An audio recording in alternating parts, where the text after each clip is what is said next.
Hey guys, it's Warren here, and here is my supremely easy recipe for a traditional carrot cake that I promise you are gonna love.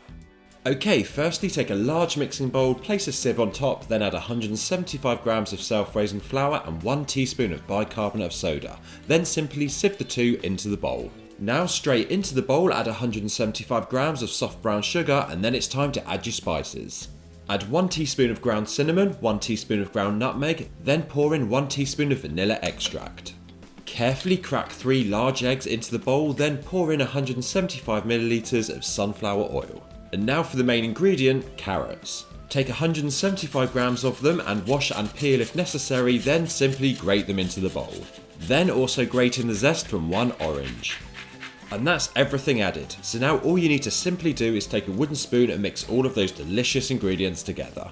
Keep mixing until everything's nice and smooth, and make sure there's no little lumps of brown sugar left in that mixture. Then take a loaf tin that's been lined with some greaseproof or parchment paper, then pour all that delicious carrot cake mix into the tin. Once done, and into an oven that's been preheated to 180 degrees centigrade, which is 350 Fahrenheit, place your carrot cake in to bake for around 35 to 45 minutes until it's cooked all the way through, a knife comes out clear and it's risen without burning on top. Now remove the carrot cake from the loaf tin, take off the greaseproof or parchment paper, then leave to cool thoroughly on a wire rack. And meanwhile, whilst it's cooling, we can make the delicious iced topping. So take 125 grams of icing sugar or powdered sugar, then add 2 tablespoons of creamed cheese.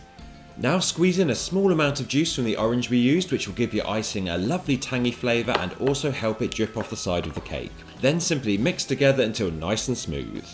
And once your carrot cake has cooled nicely, take that icing and drizzle it all over the top. Don't be shy, then use the back of a spoon or a knife to spread it over the top until it just starts dripping over the sides.